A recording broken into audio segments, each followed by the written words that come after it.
Carta de Paulo aos Efésios, capítulo 1. Paulo, apóstolo de Jesus Cristo pela vontade de Deus, aos santos que estão em Éfeso e fiéis em Cristo Jesus. A vós graça e paz da parte de Deus nosso Pai e do Senhor Jesus Cristo. Bendito Deus e Pai de nosso Senhor Jesus Cristo, o qual nos abençoou com todas as bênçãos espirituais nos lugares celestiais em Cristo, como também nos elegeu nele antes da fundação do mundo, para que fôssemos santos e irrepreensíveis diante dele em amor. E nos predestinou para filhos de adoção por Jesus Cristo, para si mesmo, segundo o beneplácito da sua vontade, para louvor e glória da sua graça, pela qual nos fez agradáveis a si no amado, em quem temos redenção pelo seu sangue, a remissão das ofensas, segundo as riquezas da sua graça, que ele fez abundar para conosco em toda sabedoria e prudência, descobrindo-nos o mistério da sua vontade, segundo o seu beneplácito, que propusera em si mesmo, de tornar a congregar em Cristo todas as coisas, na dispensação da plenitude dos tempos, tanto as que estão nos céus, como as que estão na terra.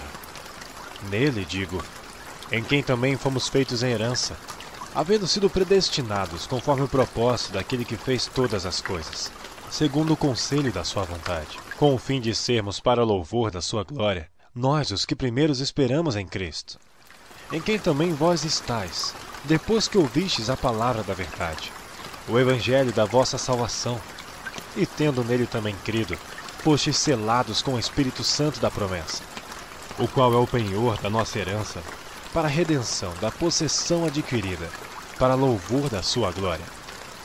Por isso, ouvindo eu também a fé que entre vós há no Senhor Jesus, e o vosso amor para com todos os santos, não cesso de dar graças a Deus por vós, lembrando-me de vós nas minhas orações, para que o Deus de nosso Senhor Jesus Cristo, o Pai da glória, vos dê em seu conhecimento o espírito de sabedoria e de revelação, tendo iluminados os olhos do vosso entendimento, para que saibais qual seja a esperança da sua vocação, e quais as riquezas da glória da sua herança nos santos, e qual a sobreexcelente grandeza do seu poder sobre nós, os que cremos, segundo a operação da força do seu poder, que manifestou em Cristo, ressuscitando dentre os mortos e pondo-o à sua direita nos céus, acima de todo o principado, e poder, e potestade, e domínio, e de todo nome que se nomeia, não só neste século, mas também no vindouro, e sujeitou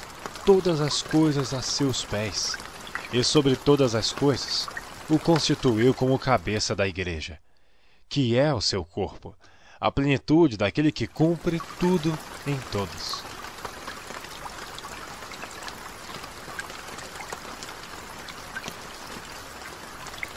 Capítulo 2. E vos vivificou, estando vós mortos em ofensas e pecados, em que noutro tempo andastes segundo o curso deste mundo, segundo o príncipe das potestades do ar, do espírito, que agora opera nos filhos da desobediência, entre os quais todos nós também antes andávamos nos desejos da nossa carne, fazendo a vontade da carne e dos pensamentos, e éramos por natureza filhos da ira, como os outros também.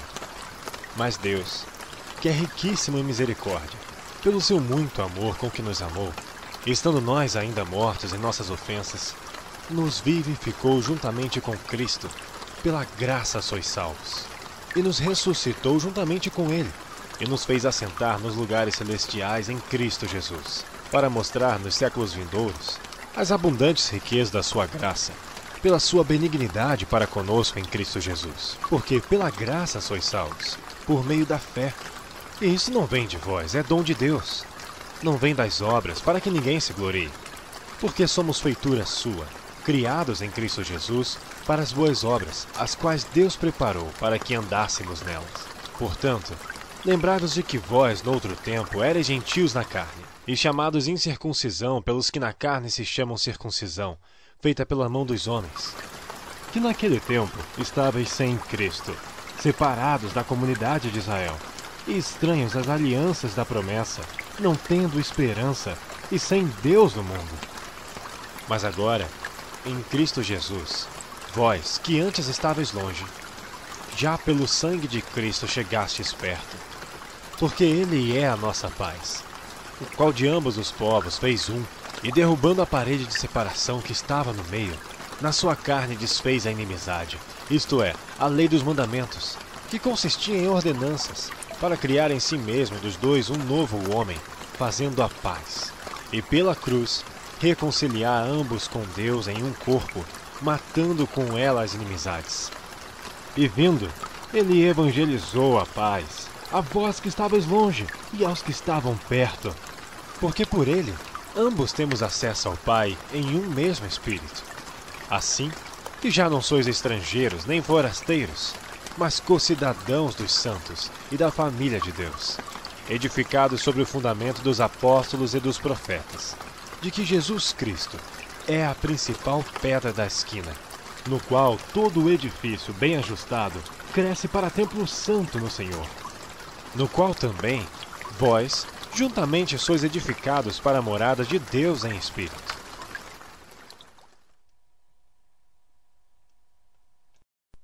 Capítulo 3.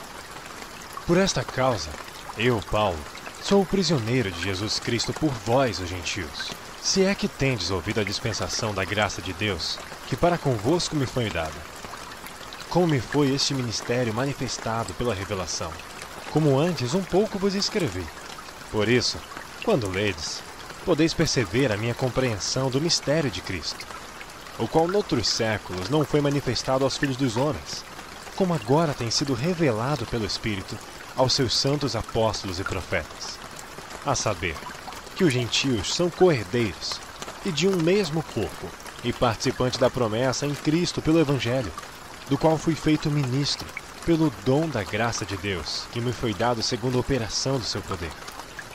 A mim, o mínimo de todos os santos, me foi dada esta graça de anunciar entre gentios, por meio do Evangelho, as riquezas incompreensíveis de Cristo, e demonstrar a todos qual seja a dispensação do mistério, que desde os séculos esteve oculto em Deus, que tudo criou por meio de Jesus Cristo. Para que agora, pela Igreja, a multiforme sabedoria de Deus seja conhecida dos principados e potestades nos céus, segundo o eterno propósito que fez em Cristo Jesus, nosso Senhor, no qual temos ousadia e acesso com confiança pela nossa fé nele.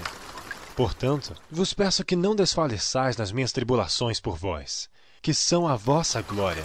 Por causa disto, me ponho de joelhos perante o Pai de nosso Senhor Jesus Cristo, do qual toda a família nos céus e na terra toma o nome, para que, segundo as riquezas da sua glória, vos conceda que sejais corroborados com poder pelo seu Espírito no homem interior, para que Cristo habite pela fé nos vossos corações, a fim de, estando arraigados e fundados em amor, poderdes perfeitamente compreender com todos os santos qual seja a largura, e o comprimento, e a altura, e a profundidade, e conhecer o amor de Cristo, que excede todo entendimento, para que sejais cheios de toda a plenitude de Deus. Ora, aquele que é poderoso para fazer tudo mais abundantemente além daquilo que pedimos ou pensamos, segundo o poder que em nós opera. A esse glória na Igreja, por Jesus Cristo, em todas as gerações, para todo sempre. Amém. Capítulo 4. Rogo-vos, pois, eu, o preso do Senhor, que andeis como é digno da vocação com que fostes chamados, com toda a humildade e mansidão, com longanimidade, suportando-vos uns aos outros em amor, procurando guardar a unidade do Espírito pelo vínculo da paz. Há um só corpo e um só Espírito, como também fostes chamados em uma só esperança da vossa vocação. Um só Senhor, uma só fé, um só batismo, um só Deus e Pai de todos, o qual é sobre todos, e por todos e em todos vós. Mas a graça foi dada a cada um de nós segundo a medida do dom de Cristo. Por isso diz, subindo ao alto, levou cativo o cativeiro, e deu dons aos homens. Ora, isto ele subiu, que é, senão que também antes tinha descido às partes mais baixas da terra. Aquele que desceu é também o mesmo que subiu acima de todos os céus, para cumprir todas as coisas. E ele mesmo deu uns para apóstolos, e outros para profetas, e outros para evangelistas, e outros para pastores e doutores, querendo o aperfeiçoamento dos santos, para a obra do ministério, para a edificação do corpo de Cristo, até que todos cheguemos à unidade da fé e ao conhecimento do Filho de Deus, o homem perfeito, à medida da estatura completa de Cristo, para que não sejamos mais meninos inconstantes, levados em roda por todo o vento de doutrina, pelo engano dos homens que com astúcia enganam fraudulosamente. Antes, seguindo a verdade em amor, cresçamos em tudo naquele que é a cabeça, Cristo, do qual todo o corpo bem ajustado e ligado pelo auxílio de todas as juntas, segundo a justa operação de cada parte, faz o aumento do corpo para a sua edificação em amor. E digo isto e testifico no Senhor, para que não andeis mais como andam também os outros gentios, na vaidade da sua mente, entenebrecidos no entendimento, separados da vida de Deus pela ignorância que há neles, pela dureza do seu coração, os quais, havendo perdido todo o sentimento, se entregaram à dissolução, para com avidez cometerem toda a impureza. Mas vós não aprendestes assim a Cristo. Se é que o tendes ouvido, e nele fostes ensinados, como está a verdade em Jesus, que quanto ao trato passado, vos despojeis do velho homem, que se corrompe pelas concupiscências do engano, e vos renoveis no espírito da vossa mente, e vos revistais do novo homem, que segundo Deus é criado em verdadeira justiça e santidade. Por isso, deixai a mentira, e falai a verdade cada um com seu próximo, porque somos membros uns dos outros. Irai-vos e não pequeis. Não se ponha o sol sobre a vossa ira. Não deis lugar ao diabo. Aquele que furtava, não furte mais. Antes, trabalhe fazendo com as mãos o que é bom, para que tenha o que repartir com o que tiver necessidade. Não saia da vossa boca nenhuma palavra torpe, mas só a que for boa para prover edificação, para que dê graça aos que a ouvem. E não entristeçais o Espírito Santo de Deus, no qual estáis selados para o dia da redenção. Toda a amargura, e ira, e cólera, e gritaria, e blasfêmia, e toda malícia sejam tiradas dentre vós. Antes, sede uns para com os outros benignos, misericordiosos, perdoando-vos uns aos outros, como também Deus os perdoou em Cristo. Capítulo 5. Sede, pois, imitadores de Deus, como filhos amados, e andai em amor, como também Cristo vos amou, e se entregou a si mesmo por nós, em oferta e sacrifício a Deus em cheiro suave. Mas a prostituição e toda a impureza ou avareza, nem ainda se nomeia entre vós como convém a santos, nem torpezas, nem parvoíces, nem chocarrices que não convém, mas antes ações de graças. Porque bem sabeis isto, que nenhum devasso ou impuro ou avarento, o qual é idólatra, tem herança no reino de Cristo e de Deus. Ninguém vos engane com palavras vãs, porque por estas coisas vem a ira de Deus sobre os filhos da desobediência. Portanto, não sejais seus companheiros, porque noutro tempo erais trevas, mas agora sois luz no Senhor, andai como filhos da luz. Porque o fruto do Espírito está em toda a bondade, justiça e verdade, aprovando o que é agradável ao Senhor. E não comuniqueis com as obras infrutuosas das trevas, mas antes condenai-as. Porque o que eles fazem oculto, até dizê-lo é torpe. Mas todas estas coisas se manifestam, sendo condenadas pela luz, porque a luz tudo manifesta. Por isso diz: desperta tu que dormes, e levanta-te dentre os mortos, e Cristo te esclarecerá.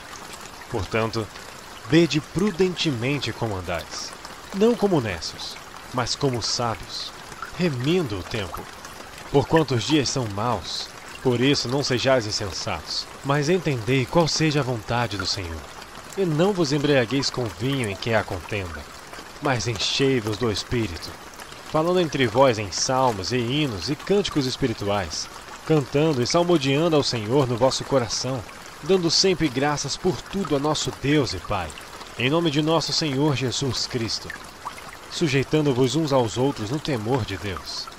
Vós, mulheres, Sujeitai-vos a vossos maridos como ao Senhor, porque o marido é a cabeça da mulher, como também Cristo é a cabeça da igreja, sendo ele próprio o Salvador do corpo. De sorte que, assim como a igreja está sujeita a Cristo, assim também as mulheres sejam em tudo sujeitas a seus maridos. Vós, maridos, amai vossas mulheres, como também Cristo amou a igreja e a si mesmo se entregou por ela, para a santificar, purificando-a com a lavagem da água pela palavra, para apresentar a si mesmo igreja gloriosa, sem mácula, sem ruga, nem coisa semelhante, mas santa e irrepreensível. Assim, devem os maridos amar as suas próprias mulheres como a seus próprios corpos. Quem ama sua mulher, ama-se a si mesmo, porque nunca ninguém odiou a sua própria carne. Antes, a alimenta e sustenta, como também o Senhor a igreja, porque somos membros do seu corpo, da sua carne e dos seus ossos. Por isso, deixará o homem seu pai e sua mãe, e se unirá à sua mulher, e serão dois numa carne. Grande é este mistério. Digo-o, porém, a respeito de Cristo e da igreja. Assim também vós, cada um em particular, ame a sua própria mulher como a si mesmo, e a mulher reverencie o marido.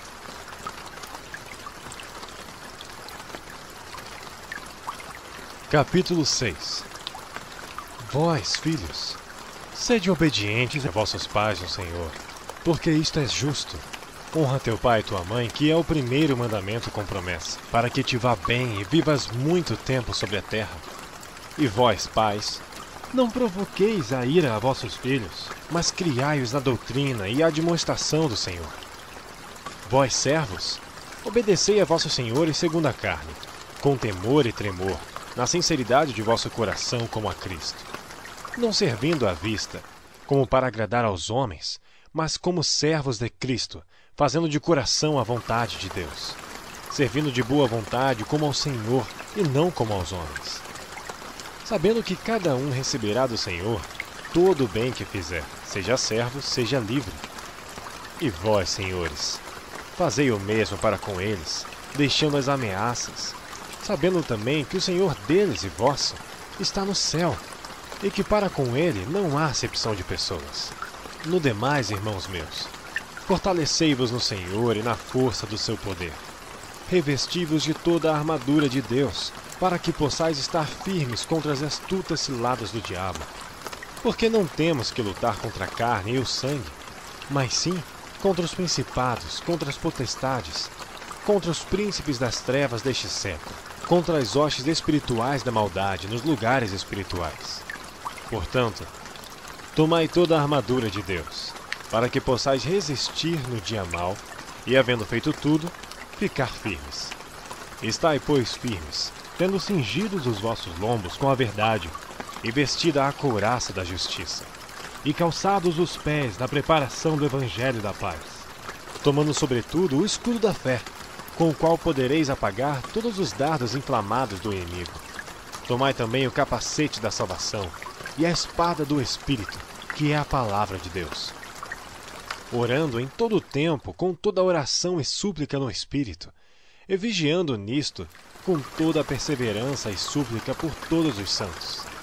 E por mim, para que me seja dada no abrir da minha boca a palavra com confiança para fazer notório o mistério do Evangelho, pelo qual sou embaixador em cadeias, para que possa falar dele livremente, como me convém falar. Ora, para que vós também possais saber dos meus negócios e o que eu faço, Tíquico, irmão amado e fiel ministro do Senhor, vos informará de tudo, o qual vos enviei para o mesmo fim, para que saibais do nosso estado e ele console os vossos corações. Paz seja com os irmãos, e amor com fé da parte de Deus Pai e da do Senhor Jesus Cristo. A graça seja com todos os que amam a nosso Senhor Jesus Cristo em sinceridade. Amém.